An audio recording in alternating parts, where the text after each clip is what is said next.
Hi guys, welcome back to my channel. तो आज हम डिस्कस करेंगे 13 दिसंबर की जितनी भी करंट अफेयर्स है उसके बारे में। ठीक है, ये मैं यस ऑफिसर से पढ़ता हूँ, तो वहाँ से मैं जितना भी छोटी छोटी मुझे लगता है कि मैं उसे समराइज करके एक पीपीटी बना लेता हूँ, फिर उसे डिस्कस करता हूँ। ठीक है, तो स्टार्ट करते हैं सबसे पहले इन्फ्लेशन के बारे में। तो सीपीआई कंज्यूमर प्राइस इंडेक्स ये आया है। ये सीपीआई क्या है? जो मेजर करता है change in consumer price level. किसका? कंज्यूमर गुड्स का और सर्विसेज बॉट का। तो सीपीआई के बारे में सबसे पहले बता दिया। उसके बाद अक्टूबर में जो इन्फ्लेशन था वो 4.87 था, लेकिन नवंबर में 5.55% हो गया। ठीक है, ये याद रखना इसलिए जरूरी है क्योंकि आजकल क्वेश्चन ऐसे ही आ रहे हैं। पहले अक्टूबर में 4.87 था, अब नवंबर में 5.55 है। फिर बात करते हैं फूड इन्फ्लेशन की। फूड इन्फ्लेशन जो है वो एकदम से बढ़ गया और वो 8.7% हो गया, जिस वजह से ये सर्ज हुई है। ठीक है, फिर बात करते हैं आरबीआई की रिपोर्ट की। आरबीआई ने एक रिपोर्ट निकाली है, स्टेट्स ग्रॉस फिस्कल डेफिसिट। जो उन्होंने बताया है वो बताया कि बिलो बजट एस्टिमेट ईयर है। मतलब जो भी एक एस्टिमेट लगाया था ना आरबीआई ने, तो जो स्टेट का ग्रॉस फिस्कल डेफिसिट है वो उससे कम है, तो ये एक अच्छी बात है। ग्रॉस फिस्कल डेफिसिट जो है वो 2.8% ऑफ द जीडीपी है।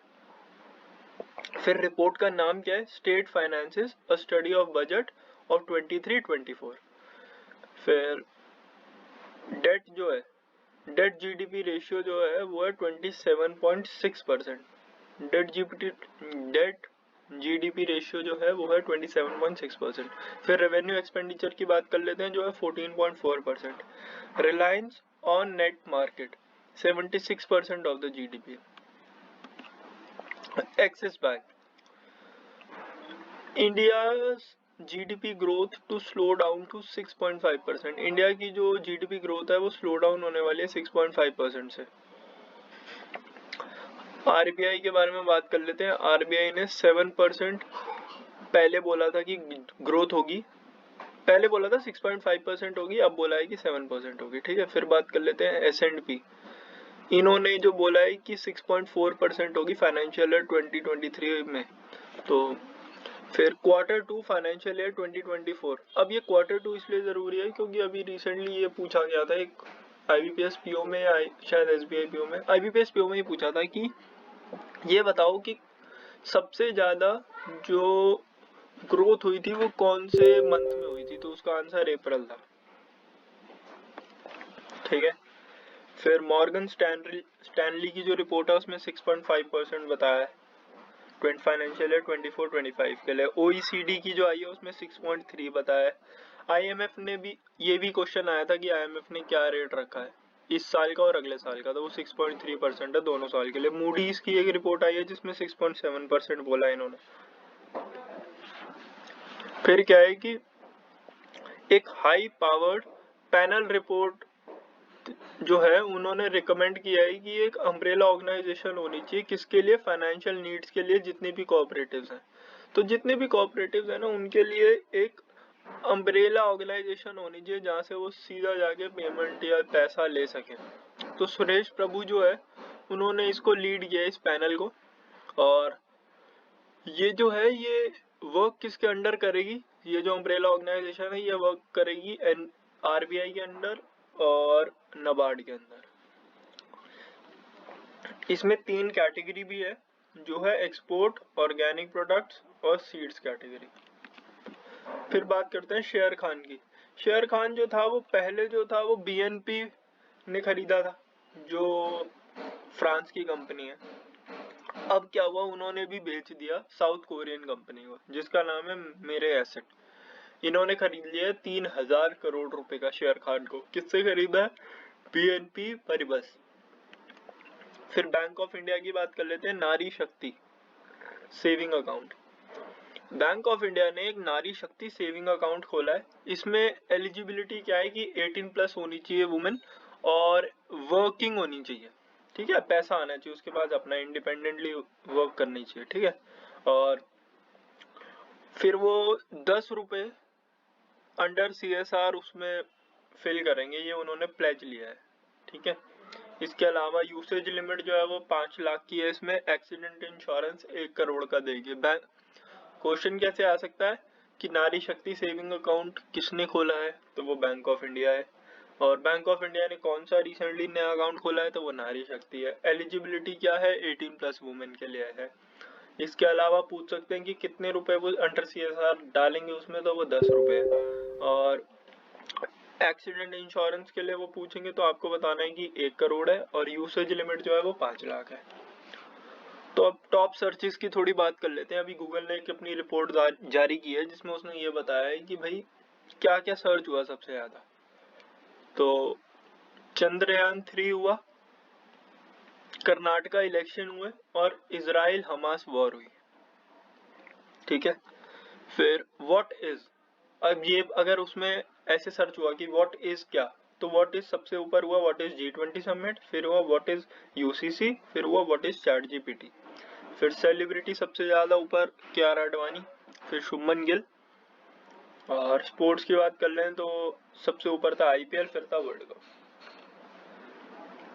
ग्लोबल रिवर सिटी अलायंस, अब ये ना इंडिया में पहले से चलता आ रहा है रिवर सिटी अलायंस जो है, अब इसको ग्लोबल कर दिया है।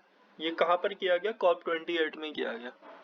तो इसमें क्या है, जो सिटीज जिनको एडिड किया गया है वो है डेन हाग जो नेदरलैंड्स है, फिर एडिलेड जो ऑस्ट्रेलिया है, जोलनॉक जो हंगरी में है। ये 3 सिटीज और हैं जिनको ऐड किया गया है, यहाँ की रिवर्स को भी ऐड किया जाएगा। ये ना 2021 में लॉन्च हुई थी ग्लोबल रिवर सिटी अलायंस, नहीं रिवर सिटी अलायंस सॉरी, और मिनिस्ट्री ऑफ जल शक्ति के अंडर आती है और ministry of housing and urban affairs के अंदर आती है। इसमें इंडिया में तो 142 सिटीज हैं और हेडक्वार्टर इसका national institute of urban affairs new Delhi में है। फिर COP28 के बारे में बात कर लेते हैं। ग्लोबल स्टॉक टेक डॉक्यूमेंट जो है उसने मतलब ना देखो एक ना डॉक्यूमेंट रिलीज किया गया COP28 ने, जो ग्लोबल स्टॉक टेक डॉक्यूमेंट था। उसमें इन्होंने क्या किया कि जो फॉसिल फ्यूल का फेज आउट है, मतलब हम फॉसिल फ्यूल को कैसे हटाएंगे या हटा दे के उसको यूज कैसे करेंगे, तो उसे बिल्कुल ओमिट कर दिया गया है। तो ये सबसे इम्पोर्टेंट डॉक्यूमेंट है इसका COP28 का। इसका टारगेट अब ये है कि वो अचीव करेगा न्यू एक्शन प्लान कि जो ग्लोबल वार्मिंग है ना उसे 1.5 डिग्री सेल्सियस से नीचे रखा जाए या उस तक रखा जाए, ये इसका टारगेट है। COP28 जो है अभी जो हुआ वो रिसेंटली कहाँ हुआ, UAE में हुआ, दुबई में। अब क्वेश्चन इसमें 2-3 आ सकते हैं कि COP28 तो UAE दुबई में हुआ, तो बताओ कि COP27 कहाँ हुआ, तो वो इजिप्ट में हुआ था। फिर आपसे पूछ सकते हैं कि COP29 कहाँ होगा, तो वो आपका अज़रबैजान में होगा। इसमें एक और चीज है कि अब तो अज़रबैजान में हो रहा है, चलो मान लिया, लेकिन इससे पहले COP29 के लिए दूसरी जगह सोची गई थी, वो थी अर्मीनिया। ठीक है। फिर बात कर लेते हैं COP1 की जो जर्मनी में हुआ था। माइक्रोसॉफ्ट और लेबर यूनियंस जो है ना USA के, उन्होंने एक MOU साइन किया है जो अलायंस बनाएंगे AI पे। ठीक है, क्योंकि क्या है आजकल के टाइम पे AI काफी ज्यादा लोगों की स्पेस ले सकता है। हो सकता है कि नेक्स्ट कुछ ईयर्स में ऐसा भी हो जाए कि रोबोट्स जो है वो ड्राइव करें, तो वो काफी सारी जॉब्स खा सकते हैं। तो इसलिए लेबर यूनियन और माइक्रोसॉफ्ट ने एक हिस्टोरिक अलायंस ऑन AI बनाया है, लेकिन इसका यूज करना भी जरूरी है AI का। तो बस इसीलिए माइक्रोसॉफ्ट और AFL-CIO 60 यूनियंस आते हैं इसमें, लेबर यूनियंस जो है USA के, वो इसके part. Global partnership on AI, ये कहाँ पर हुई है, ग्लोबल पार्टनरशिप ऑन AI हुई है न्यू दिल्ली में, इंडिया में। इसमें इन टोटल 28 मेंबर्स हैं। और अभी रिसेंटली मोदी जी ने ये भी बोला कि हमें जो डीप फेक है ना उसके खिलाफ एक्शन लेना बहुत ज्यादा जरूरी है, क्योंकि डीप फेक एक बहुत बड़ी प्रॉब्लम है। इसका सबसे रिसेंट एग्जांपल है कि रश्मिका मंदाना का जो फोटो था, फेस था, वो किसी और की बॉडी पे चिपका दिया था और वो वीडियो काफी वायरल हो गई थी।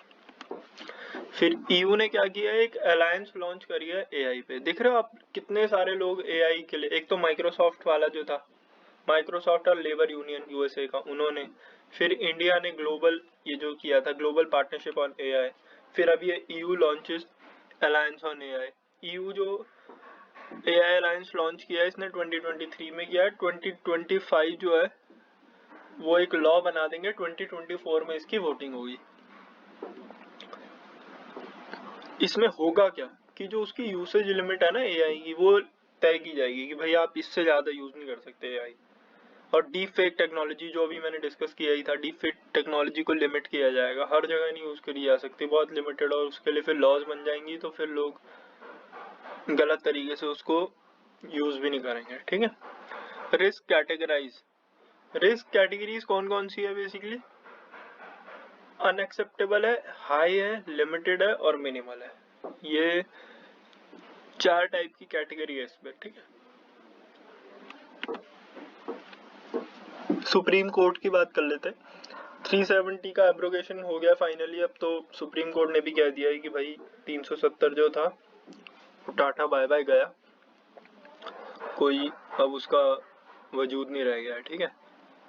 और फारूक अब्दुल्ला जो वहाँ के MLA हैं आई बिलीव, तो उन्होंने भी ये चीज़ बोल दी कि भाड़ में जाए जम्मू कश्मीर। तो ठीक है, ऐसा उनका मानना है। तो वैसे तो 370 टेम्पररी था, बट इतनी टाइम तक चलता आ गया और इसके लिए कुछ एक्शन लिया भी नहीं गया। तो फाइनली अब सुप्रीम कोर्ट ने भी ये बोल दिया है कि ये एकदम सही डिसीजन था, इसको हटाना, इसको एब्रोगेट करना। और सुप्रीम कोर्ट ने एक चीज और बोली है कि 30 सितंबर 2024 तक जम्मू कश्मीर में इलेक्शन हो जाने चाहिए। ये गवर्नमेंट को बोला है कि भाई हो ही जाने चाहिए इलेक्शन, प्रेसिडेंट रूल नहीं लगा रहना चाहिए। MOU की बात कर लेते हैं। तो टाटा पावर और इंडियन ऑयल कॉरपोरेशन, इन्होंने एक MOU साइन किया है जिसमें ये सेटअप करेंगे 500 fast and ultra fast charging station. ये इम्पोर्टेंट इसलिए बन जाता है क्योंकि अभी EVs का बहुत ज़्यादा इम्पोर्टेंस बढ़ती जा रही है। ठीक है। और Indian oil corporation of limited का जो हेडक्वार्टर है वो है न्यू दिल्ली में, टाटा पावर का जो हेडक्वार्टर है वो है मुंबई में। First battery swapping station of IOCL, ये अलग एक न्यूज़ है जिसमें ये बताया गया है कि जो first battery swapping station of IOCL is what, Indian oil corporation limited, वो कहाँ सेटअप होगा, कोलकाता में होगा। रोड डेथ टारगेट, तो क्या हुआ था कि नितिन गडकरी जी ने ये बोला था कि 2024 तक हम जो 50% रिड्यूस कर देंगे रोड की डेथ को, लेकिन ये हवाबाजी वाली बात थी, इतनी जल्दी नहीं हो सकता था। ठीक है। तो अब इसको बढ़ा के 2030 बोल दिया है कि ये हो जाएगा।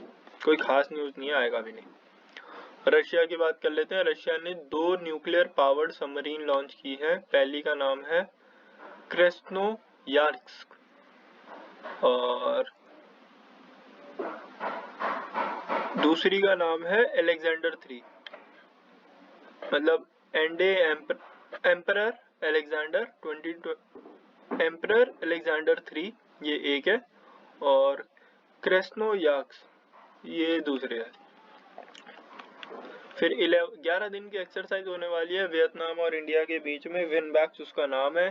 2023 23rd एडिशन ही है ये, और इंडिया और वियतनाम के बीच में होगा। होस्ट कहाँ पे की जाएगी, हनोई में। हनोई कहाँ पर है, वियतनाम में।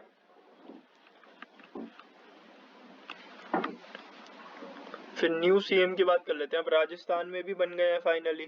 कौन बन गया है, भजन लाल शर्मा। ठीक है। भजन लाल शर्मा बन चुके हैं चीफ मिनिस्टर। राजस्थान के डेप्यूटी बनी है दिया कुमारी और चंद्र भैरवा, प्रेमचंद्र भैरवा। फिर वासुदेव देवनानी बने स्पीकर, 14th चीफ मिनिस्टर रहे राजस्थान के। और मोहन लाल यादव वहां के बने हैं मध्य प्रदेश के। ठीक है। और विष्णु देव साय बने हैं कहाँ के, छत्तीसगढ़ के। तो ये 3 लोग याद रखने हैं। इन्फोसिस की बात कर लेते हैं। तो उनका जो CFO है निरंजन रॉय उन्होंने रिजाइन कर दिया, अब उनकी जगह जयेश संगराज का ये सक्सीड करेंगे उनको, ठीक है। तो राफेल नडाल और ईगा स्विटेक ये ब्रांड एम्बेसडर हैं, ये दोनों टेनिस प्लेयर हैं, ठीक है। फिर ग्लोबल इंडिया अवार्ड सुधा मूर्ति के बारे में बात कर लेते हैं कि सुधा मूर्ति को ग्लोबल इंडियन अवार्ड मिला, ये किसने दिया है? कनाडा ने दिया। ब्लैकबेरी ने अपॉइंट किया है जॉन गियामेटो इनको as a MD and CEO. फिर करमवीर चक्र मेडल जो है वो डॉक्टर हेमचंद्र रवि कुमार को मिला है। और 33rd व्यास सम्मान किसको मिला है? वो मिला है पुष्पा भारती को। व्यास सम्मान 33rd ये किसको मिला है? पुष्पा भारती को। और डॉक्टर हेमचंद्र रवि कुमार को मिला है करमवीर चक्र मेडल। साइंस की बात कर लेते हैं। तेजस नेटवर्क ने जो है एक्वायर कर लिया 5G टेक्नोलॉजी किसकी? फ्रॉम IIT मद्रास से 12 करोड़ रुपए की खरीदी है। और नाम क्या है?